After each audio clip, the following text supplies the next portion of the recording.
Welcome to the Nate and Dorin podcast. We are professional videographers based in Vancouver, Canada, and we're here to talk about relevant topics within the video and media industry. I'm Nate, and I run Nate Dixon Media. And I'm Dorin, the videographer, solo entrepreneur offering video production services. And today we have a special guest for the second time on the podcast, Victor Dinca.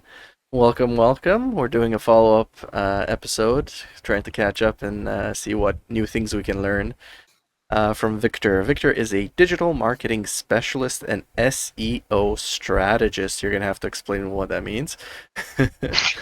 But together we're going to re-explore how to get your services noticed by potential clients.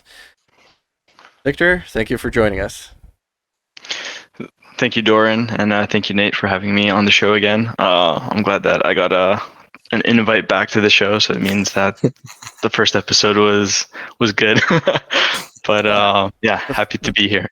First episode was on 1st March, so it's been like a year and 4 months. Yeah. And actually, it's our second most watched episode. Oh wow, nice. Yeah. So good job on marketing that one.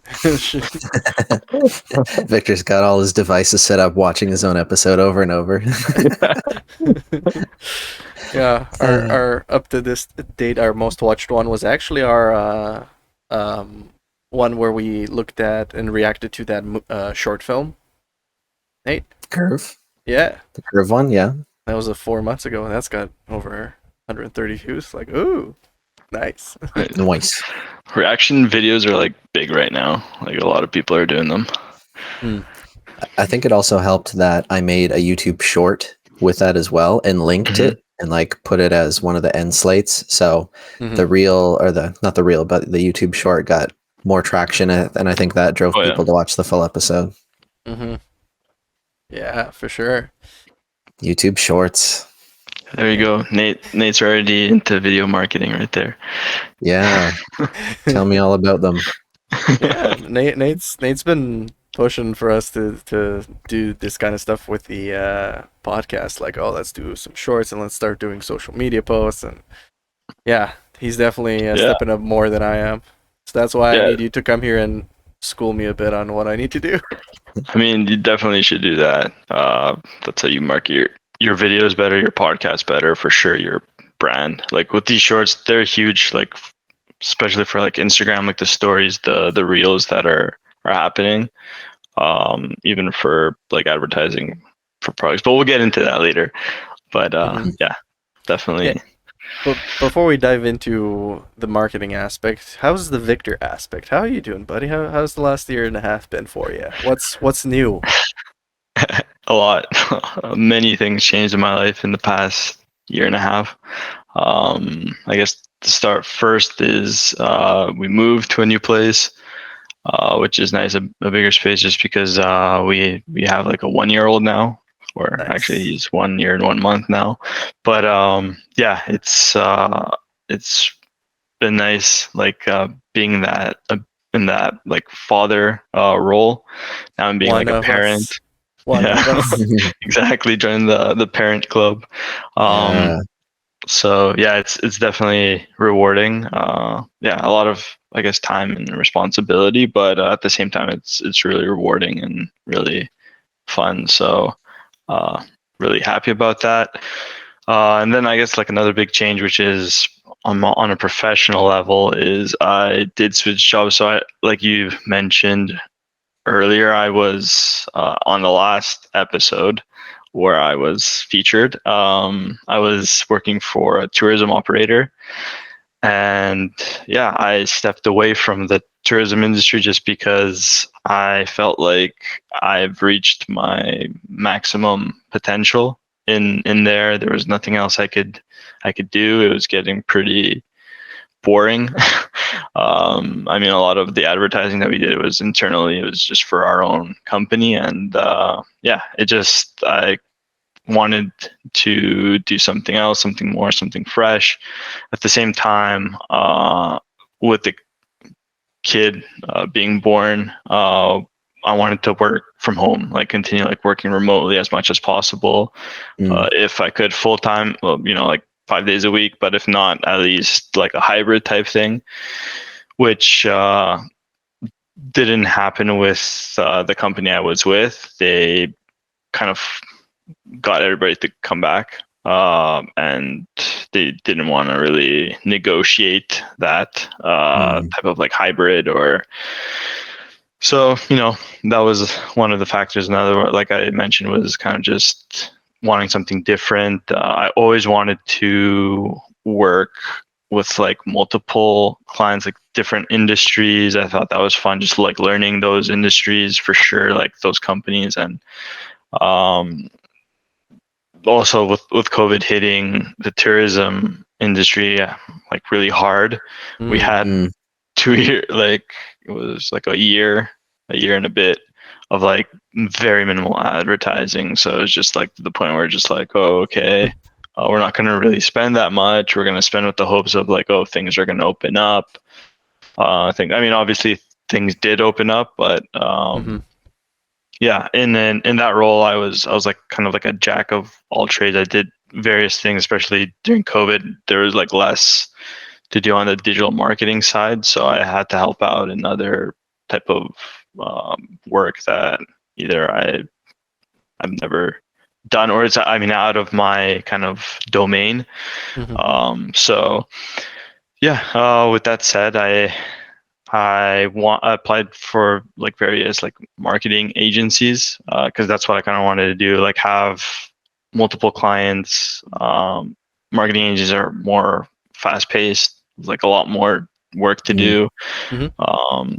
And yeah, I landed with an agency, a digital marketing and web development agency that I'm currently with, and I started with them almost a year ago, and yeah, I'm just loving it.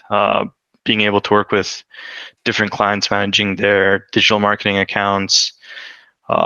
It's been really fun, really like exciting, learning new industries. I mean, we have like a client that's into like AR, like augmented reality. That's what their company does. So that's really cool because AR was like a pretty new concept.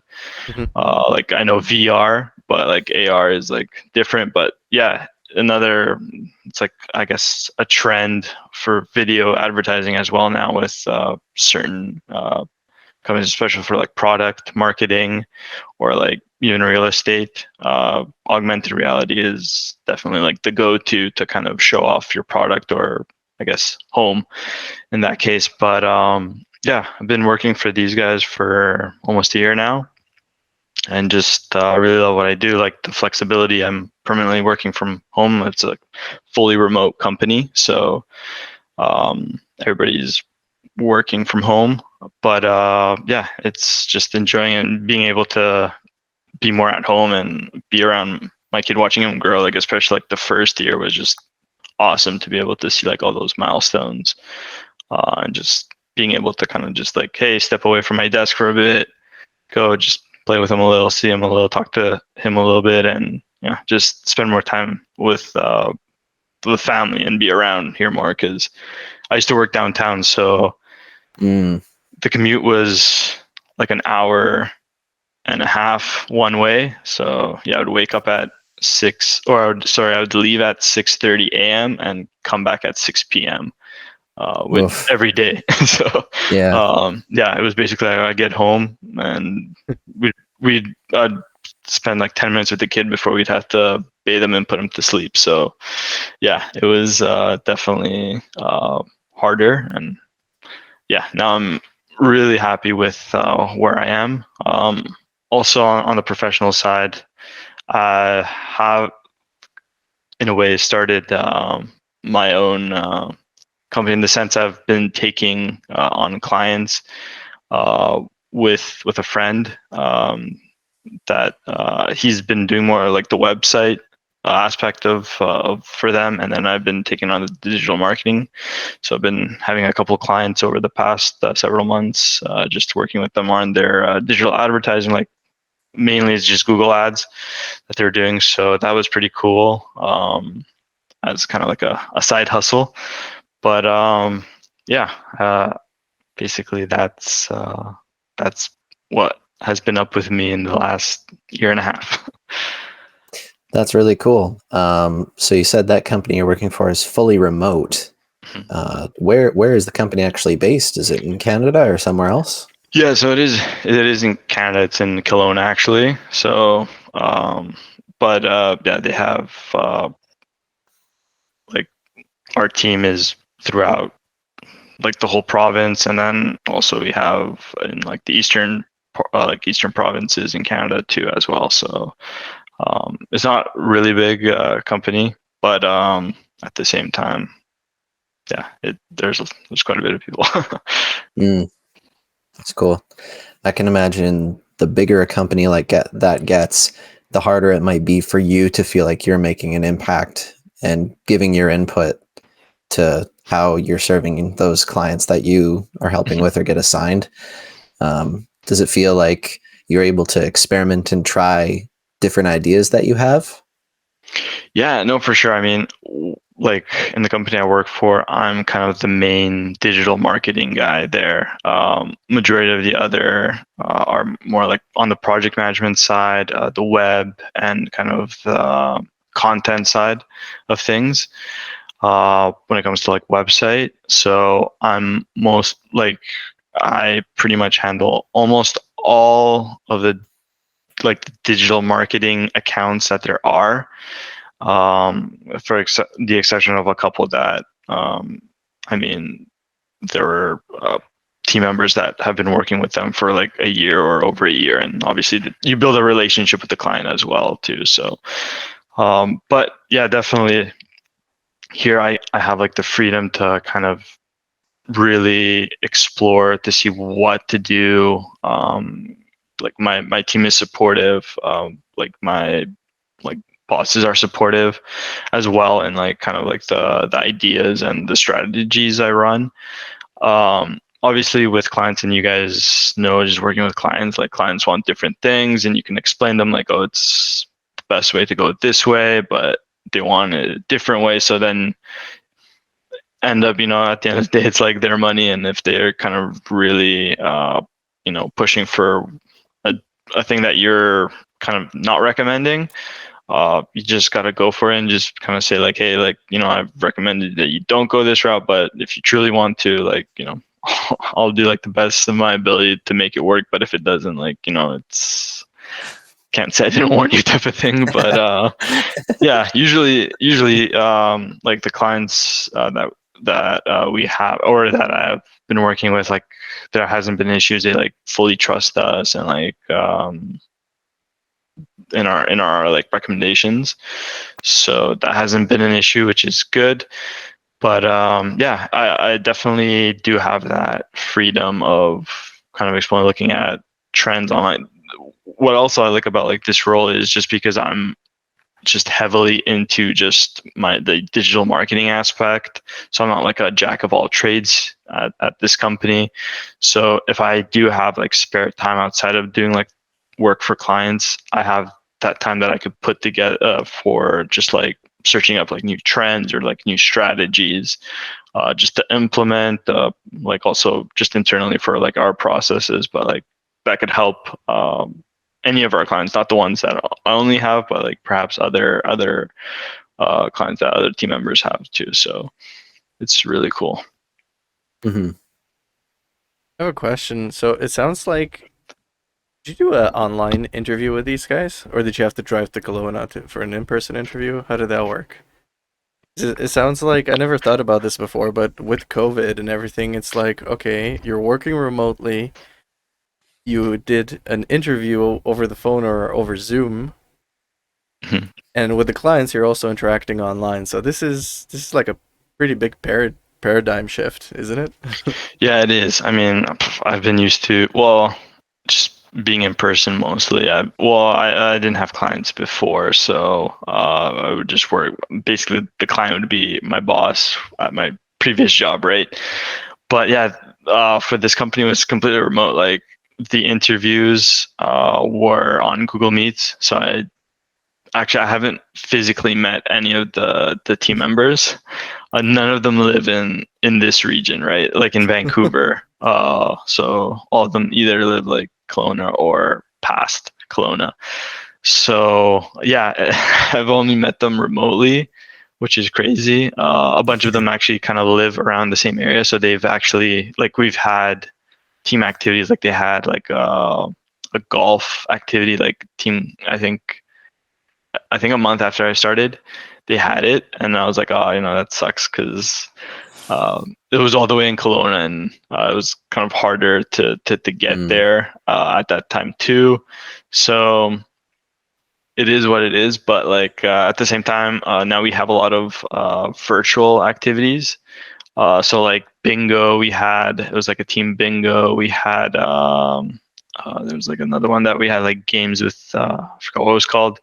It's like this app where you have like either it was like different like trivia. It was like a trivia type of games, and there's like prizes obviously. So it was really fun, even like virtually.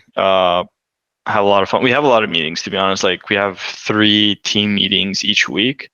One of them, which is just like really chill. It's more of a social aspect, just to like kind of like get to know one another and type of like, just share something, so it's not like work related.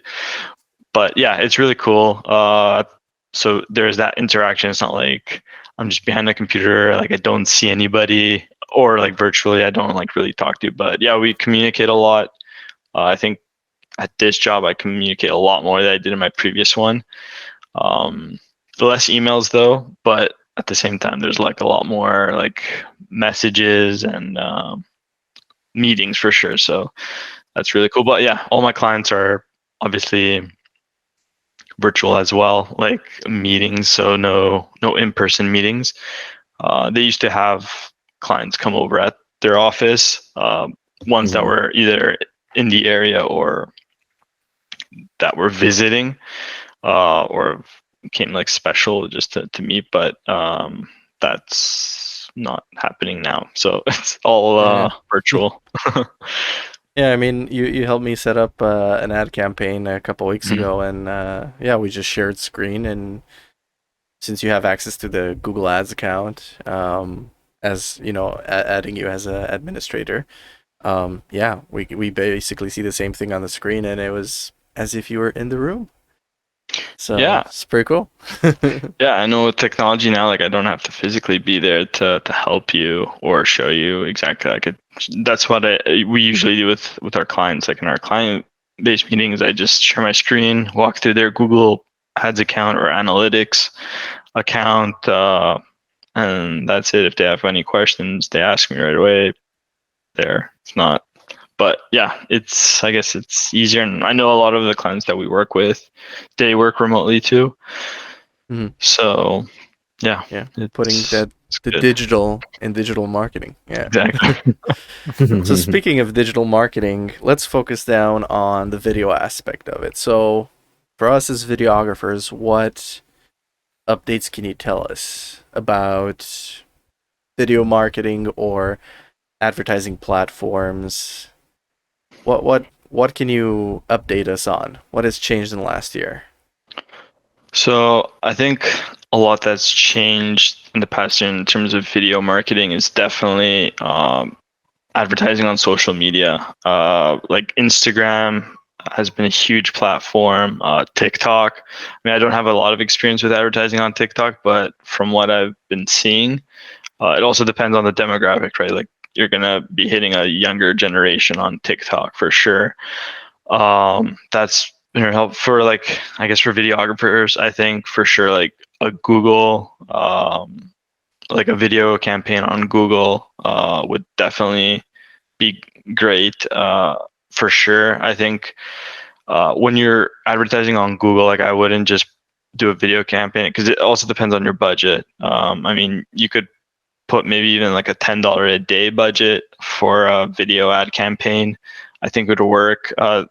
The thing is, when you're running like a video campaign, you definitely want to have like a video that's really like eye popping. So you don't want to just put any type of video on there and just like, hey, show the world whatever. You want to like kind of show something that's like top quality, because basically any user that is kind of like watch it, they're going to get an impression of who you are or like what your company is just through that video. And they might not even click on your website. They just might watch that video and just be like, oh, hey, I'm either like sold or they call, or, you know, that's not going to be their interest. Like, oh, like I want to actually check out this videographer more, this video production company more. So I'm going to click through. But if that video doesn't really, you know, provide quality and a lot of for that user, they're probably less likely to kind of be more interested in it and be like, okay, well, you know, I saw enough type of thing. I'm going to move on. But I think for like videographers, for sure, I think a video ad campaign on Google would definitely be recommended. And also Instagram. I mean, like we were talking earlier, Nate, what Nate was thinking of doing like a lot of like shorts and that for the podcast, like little just like clips, like if it's like a funny thing or maybe like it's just like an interesting kind of comment that you guys had part of the podcast. I think that would be really good. I mean, for like stories right now, even without like putting money behind, just they're really effective. Those shorts, a lot of people watch them. A lot of people go through like stories, and they watch them. And I think even for those like few seconds that those stories are showing your video or your clip, I think could be really effective and can really capture somebody's interest to kind of look on your page and then even like your Instagram page and then go even further, like see what your YouTube channel is about and then your website. So I think Instagram and Google Video is definitely I would say the top go-to. For LinkedIn, I think LinkedIn's like a one that I've kind of seen just with my experience with it. It's really high cost. So if you're really limited by budget, I would not recommend it. As like I would recommend having like a video on Google, like I said, and then Instagram. And yeah, I would just leave in LinkedIn out. But if you do have the budget, sure.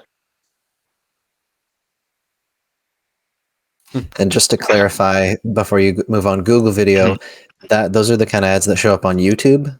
Yeah. Is that right? Yeah. So like a YouTube ad, I guess. I think Google AdSense works on websites too. So sometimes when you see a video on a website, it might be a Google ad or it might be a specific other video content platform.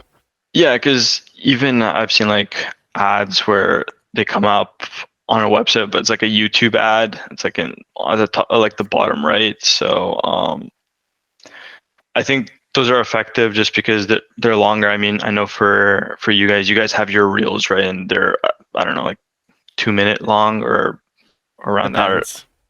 Or I guess depends. Yeah. So I think for a video ad on Google, it allows you to have a 2 minute type, whereas for social media, it's better to have it shorter, like up to a minute. So it definitely, like, you could do a highlight reel for sure for like a minute. I think it'll definitely work. But I think, those two platforms like Instagram and or Instagram, Facebook, and Google are the cheaper platforms compared to LinkedIn. But if you did have the budget, then, and you're obviously, if you're trying to target kind of industry professionals, more B2B side, then I would throw in LinkedIn as well. I think, especially for social media, video has been working a lot better and performing a lot better than static images. And I do think that that's going to continue. I mean, I was reading like a statistic for video users. I think it was an increase of 50% from last year. I think it was. What, on conversions? No. In terms of engagement in video, like that have, like, more users have been engaging in video since 2020 till now. So I do think it's a trend that's going to continue to grow, especially with now with virtual reality, starting up, and I think, and like I said, also augmented reality. I think these two are going to be playing a major factor in video marketing going forward. They're pretty new concepts now, but and I think they're obviously more costly, but I think definitely these will continue to rise going forward. And just to clarify, a video ad campaign, how does that compare cost-wise compared to a regular like ad campaign? Like by regular, what do you mean? Like a Like, for text ad, example, yeah, like a search ad campaign, right? yeah. So like what I currently have, if I would want to Mm. implement a 30-second video ad, what would the difference in cost be? Would there be a difference? Right. So for video campaigns, they work a bit different. See, with like the search campaigns that you have right now, they're a lot. Well, they are keyword generated. So with keywords, you bid, and you bid compared to your competitor. So if your competitor is bidding like $5, maybe in one day, that's like the max that you put $5 behind it for that day for that one keyword, and you have multiple keywords, so it could get pretty costly. With the video marketing campaign, you don't utilize really like the keywords, so you could put like a fixed type of budget, like maybe even like a $10 a day budget behind it. I mean, it could be in sense like you would need to put a bit more budget behind it, just for spend. But in terms of like kind of like spend for performance, or like I guess comparing it to a search campaign where it's click per action, I think it wouldn't cost more. I think it would be a little bit less on the cost side of things. But it also depends on the competitiveness of the industry for sure. Like any campaign. Mm-hmm. You Do you have tools at your disposal to see if the competitors are using video ads? Let's say hypothetically you find out that all my competitors in the area are using search-based ads, no one's using video ads. Mhm. If I switch to video ad, would that be a huge advantage? Right. So with the tools that like I'm currently using, I can only see kind of the search ads side. So with keywords, right now they don't have the capability of showing me which competitors are running video ads or even display ads for that matter. I think what you could do is just do like an incognito search for that company, or search for, and then see what kind of advertising pop up. I mean, usually, you know how ads work, especially the video. If you search a company and you're on a website for a lot of like a lot of times, you're going to be hit by it on YouTube or even social media. So I definitely, I guess it's more of the manual way of doing it, but right now, well, at least with the tools that I'm using, so there could probably be potentially some tools out there that actually show that. It's just I've not been using them, or I'm not currently aware of them. So Mm-hmm. Right, so if I like say Toyota and my phone hears it and I see like a video ad on Facebook for Toyota, it's because of kind of my interests, my hobbies, my so in that sense, wouldn't video ads be more catered to your target audience than a search ad? Because a search ad, as we've seen with my campaign in the past, somebody will search for video editor, but they won't contact me because they want video editing. They want to learn video editing. They think I'm a provider of teaching. Whereas with a video ad, if they see a video of like, this is Dorin, he provides video services, hire Dorin to be your videographer, I think the message would be so clear that that person might not even get that video actually, if they're not looking for a videographer. yeah, I mean, I guess, yeah, it would work like that if you clearly portray that message through the video that, hey, you're a company that provides video services only, like not teaching, or you're not like, hey, I'm here to kind of take on an apprentice type of role. Mm-hmm.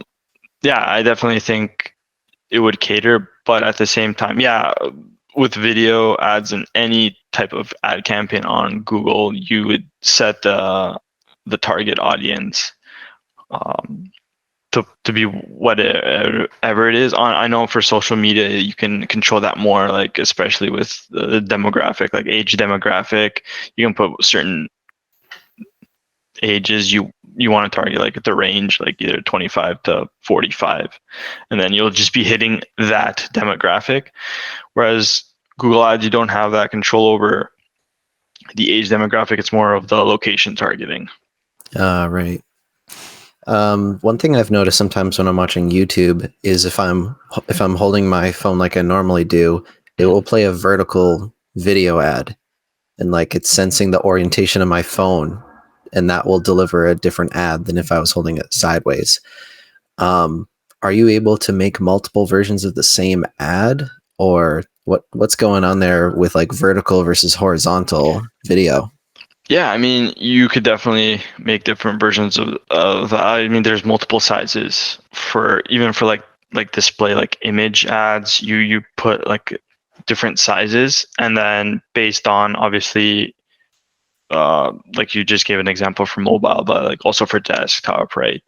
Uh, you'll have different sizes. So if you have an ad or multiple versions of the same ad that's compatible for different resolution, different sizes, then yeah, definitely that will adapt. It'll be more flexible that way. So yeah, you can play as a vertical. Okay. And there's different sizes obviously for like vertical, and then same with Instagram, like for posting on the feed, it's like that box, right? Type of size, but for the stories, it's vertical.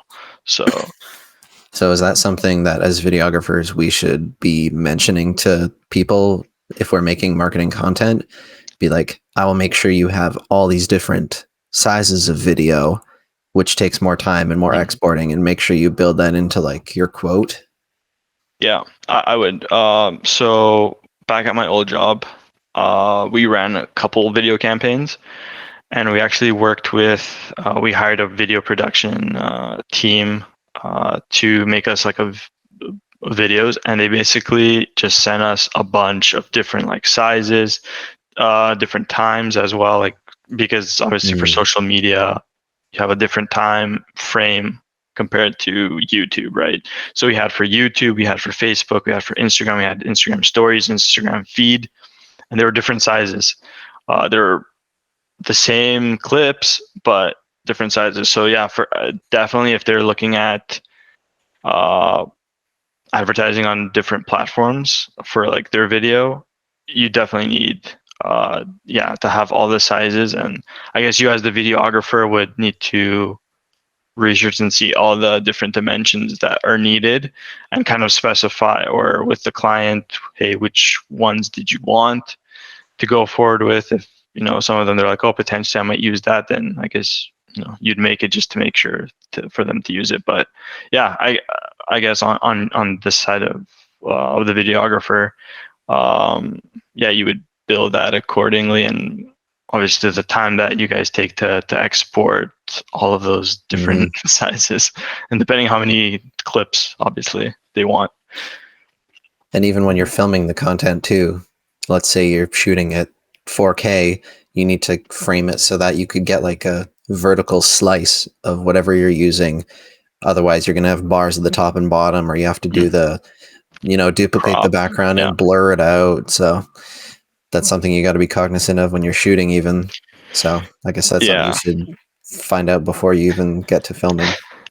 Yeah, I mean, I've had an experience with that where my old job, we would send like obviously the team members to experience whatever, like because it was in the travel industry, to experience the destination and kind of like the activities that were in the package. And basically they filmed however, like off their phone, or they had a GoPro with them and stuff like that. But I was doing kind of like the slicing and the editing. So basically I got the footage.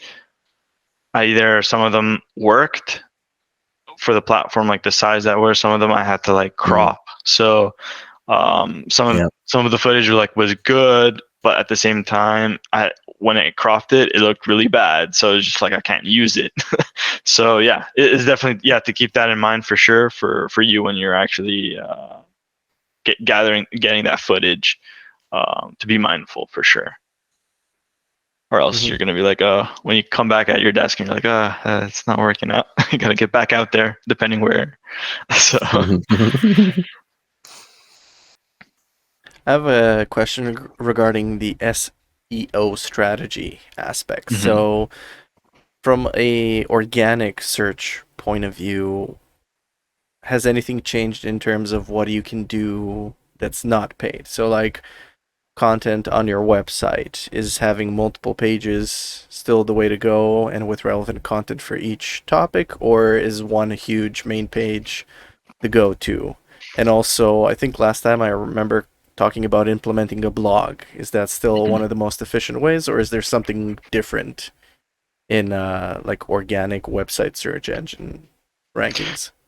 Yeah, it's a really good question, Dorin. So yeah, for on the SEO side of things for the site, definitely multiple pages with relevant content is the way to go. Not just one super mega page with like a bunch of dumpage on there. You just want multiple pages, and each page to be relevant to the topic of the page. So if you have like a landing page, I don't know about I don't know, shoes, for example, you want all the content to be that's relevant to shoes. You don't want to like include bicycles in there or anything like that, because yeah, Google's definitely gonna flag that, and they're gonna be like, oh, because a lot of websites are guilty of keyword stuffing, which means they put a bunch of keywords in that's not relevant really to their business, to their service. They just look at keywords that are really top, like the volume searches that they receive over the month, and they just throw them in there. But no, Google really caught on to that, and now they're like penalizing websites in terms of they're not going to really show them on on the top pages if you're doing that. So, and they're also going to kind of like let you know that, hey, this is duplicate content, or this content's not relevant. So yeah, definitely, I do recommend having multiple pages that are relevant. On the side of the blog, I think definitely having a blog is where you can put multiple keywords. On a landing page, you're going to probably put a certain amount of keywords, just because for a landing page, you're not going to have that much text, right? So for a blog, you're going to have a lot more text, just because it's going to be like an article. It's more maybe like a story type of thing, more informational. So you're going to want to have a lot of words there. So that's a very good opportunity for you to put a bunch of keywords that also are going to rank well, like your site well. So I think, yeah, definitely the blog, to have a blog on your website is definitely a good idea to get at more keywords in there, and also will definitely help you rank better on Google organically. Another thing to really look at, especially for blogs, and actually just overall for your website, for any images that you have, it's good to put alt text. So for the image alt text, you put like the where whatever keyword relevant to, I guess, the image or the page itself. If it's, like I said, I don't know, on basketball shoes, for example, you have that in as the image alt text. And also alt text helps you rank really well organically on Google, and that's another thing you can do for sure. So before, I think back when I started doing marketing, I was like image alt text, it's not that really important, but actually it is. So I definitely, and those, I guess, would be like best practices for organic. Also, I guess this would tie in with paid advertising as well. Depending on what type of ads you're running, there are right now these type of ads called dynamic search ads on Google. Dorin, I've implemented one in your campaign. So Ooh. they're lower cost on the in terms of cost per action, because they're not relevant. These ads don't utilize the keywords in your campaign, so you're not like needing to bid, but they're automatically generated, like the headlines for these ads, they're automatically generated by Google based on your website. So you include the your website link in the ad itself, and Google basically crawls all your website and looks at all of the content on your website and generates headlines based on your content. So to be able Oh, to, so you don't get to choose it. Google does it for you, Google does it and for that's you why it's because cheaper. so Wow. basically Google right now are pushing a lot of this automation, like these type of ads, because basically they're saying like their machine generated uh, like advertising and strategies are like the best, right?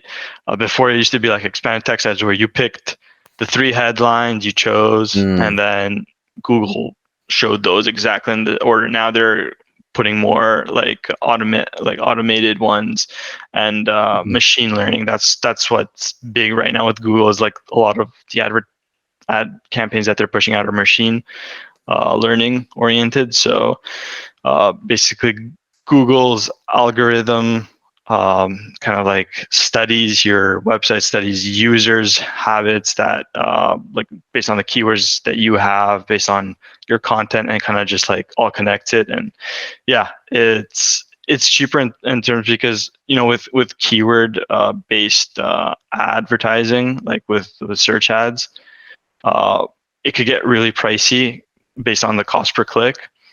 And since these dynamic search ads don't have keywords, like they're not keyword oriented, you're not worrying about that cost per click. You just have whatever budget you want for that. And then since it's automatic, you won't like have the issue of being like, oh, okay, so only like a certain type of keywords are actually consuming the whole budget. Whereas it's just basically whatever content that Google sees the best that your website provides and that what users are looking for, that's what Mhm. is going to be consumed. So it is for sure for somebody or for a company that has like a really limited budget. Dynamic search ads are a way to go, but I definitely do recommend like running like a search ad campaign that's includes obviously keywords, is always good too. Just as a clarification, when you said you added it, is it still part of the same regular campaign and it's just an additional thing that you can do? So you can have you basically told the ad campaign like, hey, I want you to use 80% of the resources to do it the traditional way how we set it up, but 20% of the resources do the automated version. Yeah, so it's part of the single campaign that I did for you.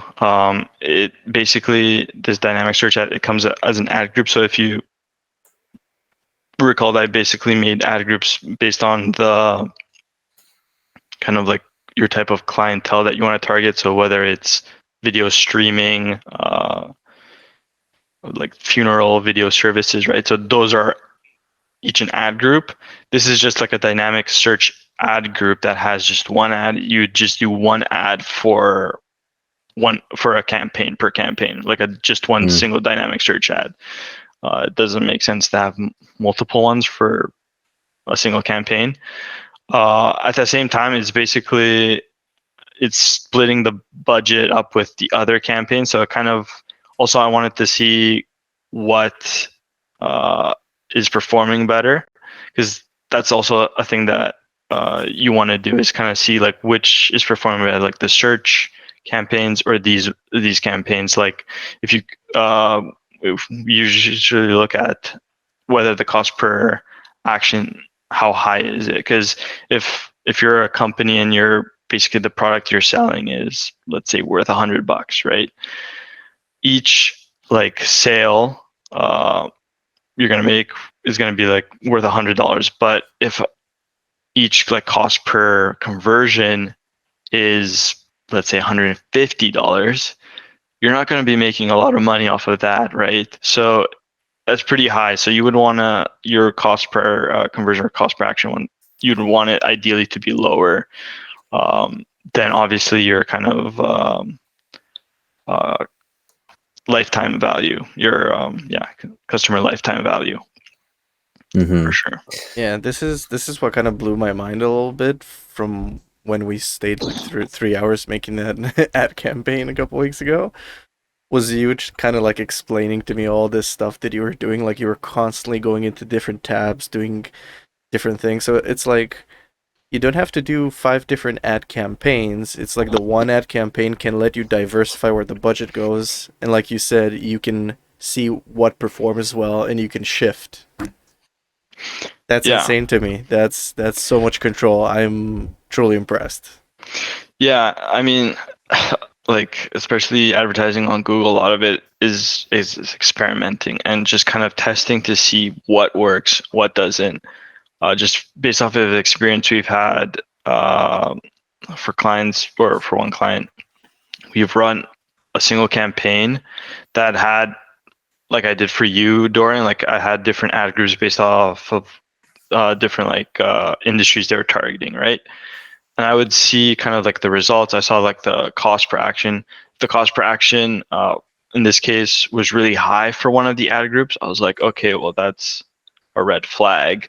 So I basically took that ad group out of that campaign, put it as its own campaign, gave a specific like capped amount of budget, cost per click, per action, and let that run. So I knew that it wouldn't hit more than the cost per action that was that I put it, and at the same time I could see it perform because it has an amount of budget without it affecting, because we've seen ad groups, campaigns with multiple ad groups, and then there's like one ad group that just sucks up most of the budget and it doesn't really perform well, and that's like, it sucks because that really takes away from the other ad groups that could potentially perform a lot better, but since the cost per click is so high for that one ad group, it sucks up all the budget. So that's why we like take it out, put it as its own campaign, set like a specific budget for it, cap it at a certain cost per action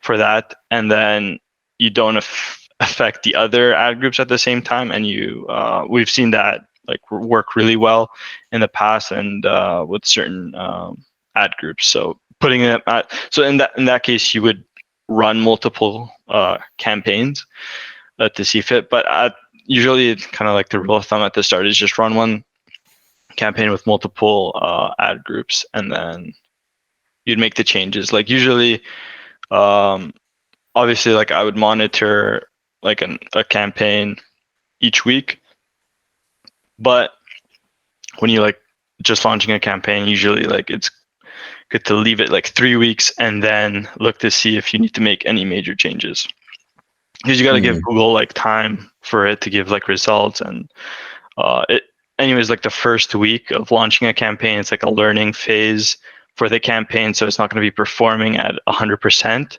It's basically Google learning exactly like with all the keywords that you have implemented, the destination URL of your ads, and obviously like the user search patterns. So right. Yeah. Something kind of tied to Google search ads, Victor, that I started doing since we last chatted is I've been focusing on the Google My Business profile. Okay. What's been your experience with using that as like a free SEO booster? Like, have you encountered any clients who you've told to focus on that, or like try and get reviews or post photos and stuff like that to their Google specific business page? No, actually, I haven't made that as a recommendation. I mean, a lot of the clients I do, they already have a Google like My Business profile. I know with the previous company that I worked for, we did a lot of optimization for like Google My Business. in terms of obviously having the accurate geographic locations of how people can find you, especially just because we had a lot of clients come to the office. So if you're a type of company that obviously needs or wants clients to come physically where you are at your location, that is definitely something you want to really optimize. And like you said, it's free. It's like an SEO booster. And then having a bunch of images, like really good images that are obviously relevant to your company. It could also be images of your office or store, I guess, depending what type of business you're in, to show off. And basically like Google My Business is kind of a way to build trust with the customer. Like they see you, that you're on there, they see like the images that you have, like, oh, hey, look, it's like a legit office space or a legit store, like, or restaurant, or and then the location. Because I've seen, like, even looking for certain stuff on Google, like maybe even food places, like I would go like, oh yeah, whatever, like restaurant near me, and like there'd be like this food place, and I'd like click on it, and like there'd be like no image of it, which is kind of sketchy. They wouldn't have a phone number, and they wouldn't have like a website link to go to. So I was like, okay, either they're like a really like small and they don't really do anything. They just like, I just like listed my business on there and whatever. But yeah, it kind of was like, I wonder if they're really good. But also with like Google, you can get reviews too, right? So even utilizing, especially for you guys, for videographers, I would recommend every time like you have a client, like after you be like, hey, drop me a review on Google review. Those really help with SEO, and because you get like stars, right? So when people search your business, they'll see Dorin the videographer, 5 out of 5 stars, whatever, 30 reviews. And it builds trust with the customers, and I think that's really important. So for those type of businesses that provide like services like that, or products, I definitely like Google My Business, and like Google reviews are huge. Cool. So especially if you're trying to service one area, because obviously a lot of people who finding your business listing might be find it on like Google Maps, right? So you'd want it tied to a physical location. So if Dorin wants to, if someone searches Maple Ridge videographer or whatever, Coquitlam videographer, seeing his business listing as like a real place, seeing reviews that real people left him, that he's not just like making up fake people on his website. He'd have to go through a lot more process to like make multiple Google accounts and fake histories and stuff. Like it wouldn't be feasible for him to fake all these reviews. They're real people. Yeah, I mean, hey, some people do that, or they. I think you can do it. I think I've witnessed it before. Where like companies pay, it's like get like bot reviews, and you pay a certain amount of money, and you get like bot whatever views, From bot Pakistan. reviews. Yeah, and they're just like, hey, with great broken product, English. great product, will use forever, or something like that. Amazon products are notorious for this. Yeah. Oh, yeah. So I do agree. Actually, in the last 3 months, I've had several of my clients choose me because of my location. Like, oh, we're doing dance recitals in Mission. We're looking for someone that's close by. Yeah, that's me. Oh, we're doing a yoga thing in Coquitlam. We saw you're based around here. Like, yeah, I'll be there in 20 minutes.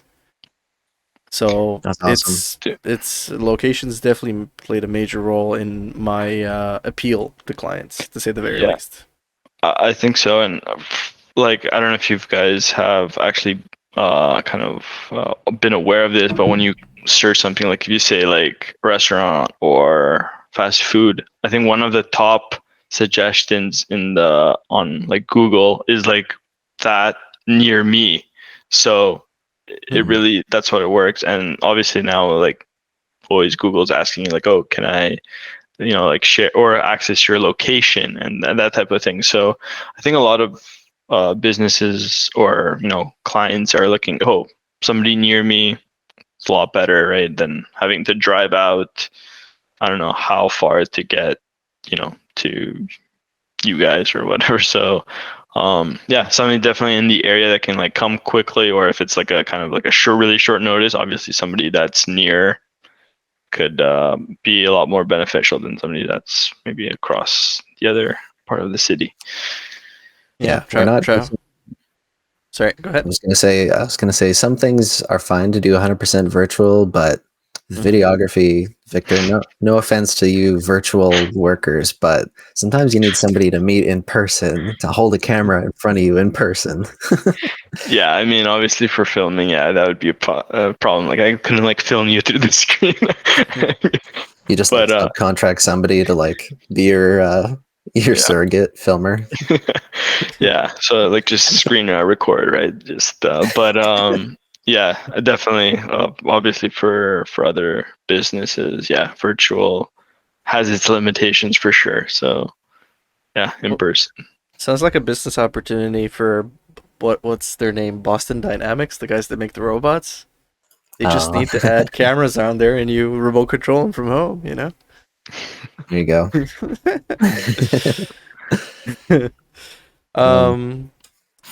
All right. Well, I don't know what else to ask. We've talked about a lot of interesting stuff that's like blowing my mind. The stories, the reels, the social media aspect of video ads, Google video ads, and Google ad groups within a campaign. Like, yeah, this stuff's like way over my head, and it was nice to hear from a digital marketing specialist explaining how it kind of logically falls in place. Is there anything that we missed? Is there anything that you think like, oh, I really want to point this out, or do you think we covered kind of the major ones? Yeah, I mean, I think especially for on the video marketing side of things, I think we touched on kind of like the big platforms and like the main platforms. Like I also mentioned, like virtual reality and augmented reality. It's something that I'm not well versed, but I think it's something that's going to pick up more and more. Obviously, that's also going to depend on the business. So, only obviously, certain businesses will be utilizing that type of technology, but I think going forward, we'll probably be seeing that more and more a thing. And I think even seeing all these filters and how they're adaptive to virtual reality, like or augmented reality on Instagram or Snapchat. I don't know if Snapchat's still like a big thing anymore, but it used to be. So I think you'll definitely see social media platforms also just adapt with the new technology, the new trends that's going on, and really work. Like Instagram didn't start off as obviously like an advertising platform. It was more just like a social media little platform there to show your images to your friends, and like now it's like a huge platform for advertising for certain products. And I think a lot of consumers, I don't know about yourselves, but I know for me, I've scrolled if there was something that really interests me, like a brand or whatever that had an ad. I was like, oh, that's cool. You click on the ad itself, it just little slide opens up like, oh, go to this or the page or the side, and that's how they get you. So it's become really more accessible and another like channel for companies to sell their product. So I think it's a really good one, especially for Instagram. It caters such a obviously like a younger demographic too, and it's a lot more accessible. Now a lot of companies are trying to be as mobile friendly as possible and really cater like obviously to hit those social media platforms. And because a lot more users are on their phone more than desktop, for sure. When they're making purchases, like I think I don't know about you guys, but I like for I don't know a couple of years I've been mostly making my purchases over like on the phone, like on an app or on the website on the phone, not on my computer or laptop. So cool. Yeah, for sure. I'm ordering more Amazon stuff off the app, off the phone. More Amazon convenient. Prime Day, it's almost it's almost done, I think. All right. Well, I'll just end by mentioning that after only a couple weeks of this new ad campaign that he did for me, I managed to lock in a client that's high profile bank. So I'm impressed with technique and impressed with the result. And holy cow, have I learned the importance of marketing. If that keeps up, Yeah. I'll be super happy. So, where can people reach out to you and learn more about your business? What's your website? I mean, I don't have a website currently, so that's still in the works. But definitely they can reach me at victordmedia@gmail.com. Mm-hmm. So that would be my email address if any inquiries. But You yeah, should start up like an Instagram with like marketing tips and do that kind of stuff.